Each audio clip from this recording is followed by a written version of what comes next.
चा मुलगा अब्दुल समीर सत्तार यांचा देखील विजयाकडे वाटचाल होताना दिसते। पाचोड गटामधून संदीपान भुमरेंचे पुतणे हे विजयी आघाडी घेताना दिसतात। तर अब्दुल सत्तारांचा मुलगा हे देखील आता विजयाकडे त्यांची वाटचाल सुरू आहे। तर काही महत्त्वाचे निकाल येत आहेत। अब्दुल अमीर सत्तार हे अंबई गटामधून आघाडीवर आहेत। पाचोड गटातून संदीपान भुमरेंचे पुतणे शिवराज भुमरे हे विजयाच्या वाटेवर आहेत।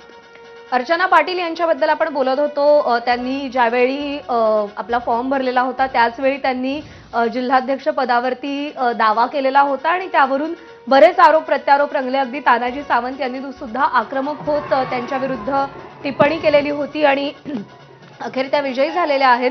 देवगड पंचायत समितीमध्ये 14 पैकी 9 ठिकाणी भाजपचे उमेदवार विजयी झालेत। तळवडे गणातून शिवसेनेच्या सलोनी तळवडेकर विजयी झालेत, तर मोहोळच्या नरखेड गटातून भाजपचे लखन माने विजयी झालेले आहेत। आपण एकदा टॅलीवरती नजर टाकूया। 731 पैकी 468 जागांचे निकाल हाती आलेत। भाजप 170 जागांवर विजयी झाली आहे। शिवसेना आणि राष्ट्रवादी यांच्यामध्ये आपण पाहतोय की अगदी काही जागांचंच अंतर आहे। शिवसेना 99 जागांवर विजयी झाली आहे, राष्ट्रवादी 95 जागांवर, त्या खालोखाल काँग्रेसला 39 जागांवरती विजय मिळाला आहे। ठाकरेंच्या शिवसेनेला 25, शरद पवारांच्या राष्ट्रवादीला 15 आणि इतर पक्ष हे 25 ठिकाणी विजयी झालेले आहेत। वरती जी टॅली आहे ती जिल्हा परिषदेची आहे आणि आपल्या टीव्ही स्क्रीनच्या खाली जी टॅली आहे ती पंचायत समित्यांची टॅली आहे।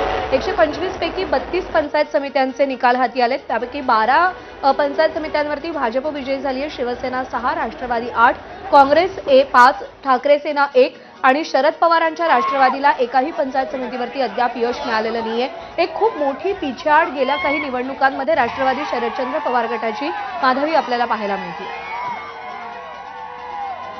तर पुण्यामध्ये नेमकी काय परिस्थिती आहे ग्राफिक्सच्या माध्यमातून आपण एक नजर टाकूया। पुणे जिल्हा परिषदेत एकूण 73 जागा आहेत आणि त्यापैकी भाजपला 20 जागांवरती विजय मिळालेला आहे।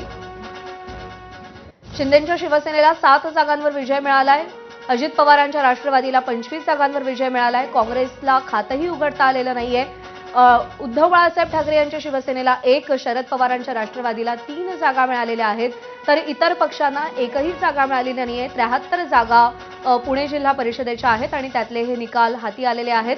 पाचोड गटातून संदीपान भुमरेंचे पुतणे आघाडीवर आहेत। वैभववाडी पंचायत समितीवर भाजपनं एक हाती सत्ता मिळवलेली आहे। माधवी, लोकसभा निवडणुकांच्या निकालामध्ये जो फटका भाजपला बसला त्यातून धडा घेत भाजपनं आणि एकूणच महायुतीनं जी काही पुढच्या प्रत्येक निवडणुकीसाठी तयारी केली, लोकांमध्ये पोहोचले, तळागाळापर्यंत पोहोचले, त्याचा परिणाम आपल्याला विधानसभा निवडणुका, महापालिका निवडणुका, नगरपालिका आणि आता जिल्हा परिषदांमध्ये दिसतोय। अंबादास दानवे बोलतायत, थेट जाऊया।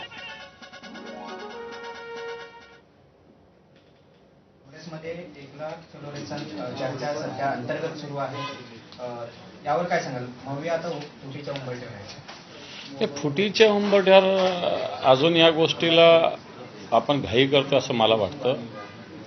शेवटी जे ते पक्ष आता नगरपालिका असेल, महापालिका असेल, जिल्हा परिषद असेल, बरेच जण ज्याच्या त्याच्या पद्धतीनं लढलेले, काही ठिकाणी आघाडी झाली, काही ठिकाणी नाही झाली। परंतु ठीक आहे, राज्यस्तरावर अशा काही गोष्टी अजून येणाऱ्या काळात काय काय होतील। आता ह्या सगळ्या महापौराच्या निवडणुका पूर्ण झाल्यानंतर, जिल्हा परिषदेच्या अध्यक्षाच्या निवडणुका पूर्ण झाल्यानंतर मला असं वाटतं याचं महाराष्ट्राचं चित्र स्पष्ट होईल। परंतु जो तो पक्ष ज्याच्या पद्धतीनं काम करण्यासाठी सक्षम आहे। महायुतीकडे जास्तीत जास्त आमदार आहेत, त्यामुळे विधान परिषदेत उमेदवारी देण्यासाठी आघाडीचे नेते धाडस करणार नाही अशी प्रतिक्रिया उदय सामंत यांनी दिली। उद्धव ठाकरेंच्या विधान परिषदेवरती जेव्हा विचारलं हे पहा, जर महाविकास आघाडी एकत्र राहिली तर निश्चित विधान परिषदेवर असो किंवा राज्यसभेवर असो निवडून येऊ शकतील, एवढं 100% सांगतो। धाडस वगैरे या गोष्टी काय निवडणुकीला घाबरणारे आम्ही नाहीये। निवडणुकीला सामोरे जाऊच, कोणती निवडणुकीत यश। तर वैभववाडी पंचायत समितीवर भाजपनं एक हाती सत्ता मिळवलेली आहे। वैभववाडी पंचायत समितीवर मंत्री नितेश राणे यांचाच प्रभाव पाहायला मिळतोय।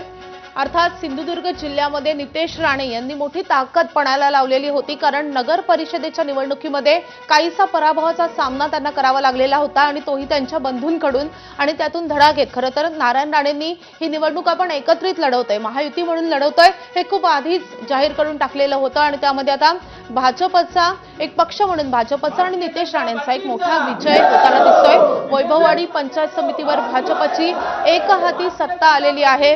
नितेश राणे त्यांच्या कार्यकर्त्यांसोबत विजयी उमेदवारांच्या सोबत आता जल्लोष करताना दिसतात। सिंधुदुर्ग जिल्ह्यामध्ये भाजपनं 19 जागा